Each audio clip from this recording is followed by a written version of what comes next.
베드로전서 1장 15절에서 17절의 말씀으로 거룩한 역사의 주역이 되자, 이런 주제의 말씀을 드리겠습니다. 우리는 우리 하나님을 거룩하신 하나님이라고 고백을 합니다. 또한 우리는 거룩하신 하나님의 형상을 따라서 지음을 받았습니다. 그러므로 우리는 하나님의 거룩하심을 따라 거룩한 삶을 살아야 합니다. 베드로전서 1장 오늘 본문 16절에 내가 거룩하니 너희도 거룩할지어다, 이렇게 말씀을 하셨어요. 우리는 세상과 구별된 사람으로 부르심을 받았습니다. 성도라는 말은 구별된 거룩한 사람이라고 하는 그런 뜻이죠. 세상과 구별되고 또 죄악과 구별되고 모든 육신의 정욕이나 이런 그 세속의 어떤 죄된 그런 사람으로부터 구별된 그런 하나님의 백성이라고 하는 그런 뜻입니다. 그렇다고 하면 우리가 어떻게 거룩한 삶을 살아야 할 것인가, 오늘 몇 가지 생각해 보겠습니다. 첫째는 말씀으로 구별된 삶을 살아야 합니다. 거룩이라는 말은 잘라낸다, 혹은 또 분리한다, 구별한다 라고 하는 뜻입니다.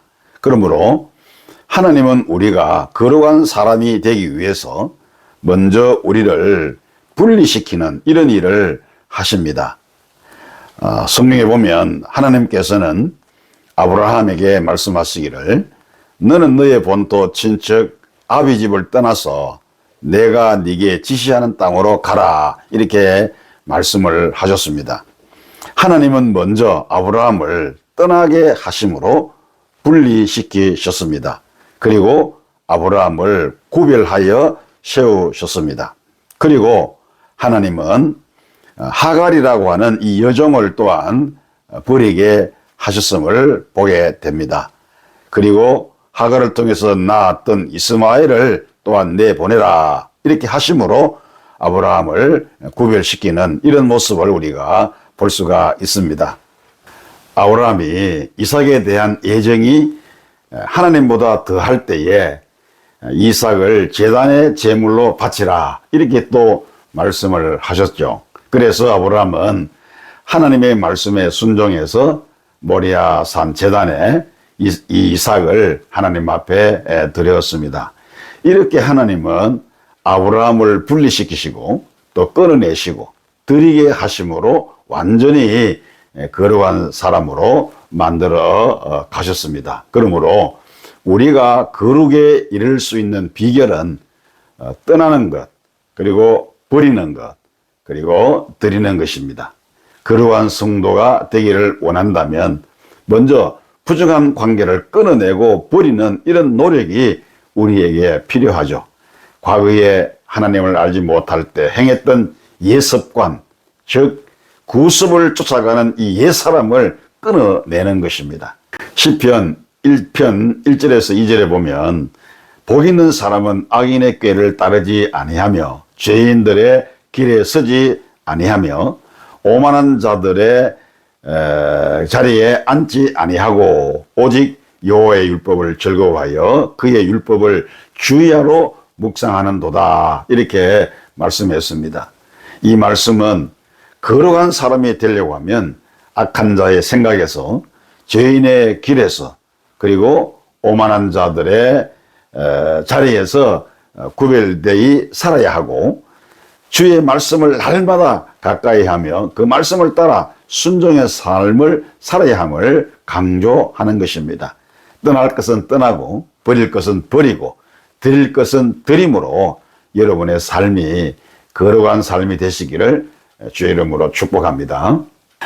그리고 둘째는 예수 그리스도를 믿는 믿음으로 살아야 합니다. 우리는 예수님께 속함으로 거룩해지는 것입니다. 구약에서는 하나님께서 이스라엘 백성들로 하여금 율법을 지키게 하심으로 성결케 하시고 구별해 주셨습니다. 그러니까 이방 사람들에게는 없는 계명을 주셨습니다. 그런데 그것으로는 결코 구별된 사람이 될 수가 없었고 또 구별되어서 살 수도 없었습니다. 오히려 그들은 그것 때문에 독선에 빠지게 되었고 위선자가 되었고 자기 오만에 빠지게 되었습니다. 그래서 바울은 자신이 거룩하게 살려고 율법을 지키면 지킬수록 더욱더 죄인이 된다라고 그는 탄식을 했습니다. 로마서 7장 24절에 오라 나는 공고한 사람이로다. 이 사망의 몸에서 누가 나를 건져내랴. 이렇게 탄식을 했어요. 결국 바울은 율법을 지킴으로 거룩해지는 것이 아니라 오직 예수 그리스도 안에 있을 때 거룩해질 수 있다는 사실을 깨닫게 되었어요. 그래서 갈라디아서 2장 20절에 내가 그리스도와 함께 십자가에 못 박혔나니 그런즉 이제는 내가 사는 것이 아니요 오직 내 안에 그리스도께서 사시는 것이라. 할렐루야.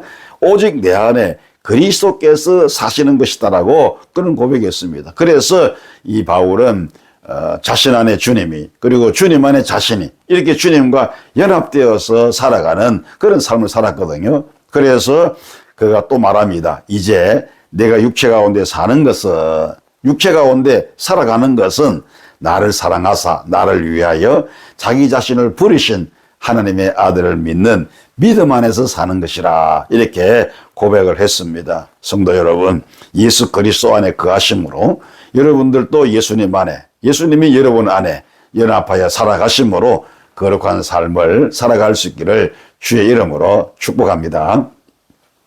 그 다음 세 번째로 거룩한 성도는 세상을 변화시키는 사명을 감당해야 됩니다. 말씀을 따라 살고 주 안에 거하는 삶을 살면 거룩한 자가 되어서 얼마든지 세상을 변화시킬 수 있는 능력의 사람이 될 수가 있습니다. 하나님께서 우리를 세상에서 구별하여 부르신 것은 세상을 등지고 살아가는 것이 아닙니다. 다시 세상 속으로 들어가서 삶의 현장을 바꾸어 놓으라고 하는 것이죠. 그래서 우리는 이 사명을 감당해야 합니다. 하나님께서 호렙산에서 모세를 부르셨습니다. 그리고 그의 신을 벗게 하시고 그를 성밀케 하셨습니다. 그래서 모세를 미디안 광야에 그대로 그냥 두지 않으시고 애굽으로 내보내셨습니다.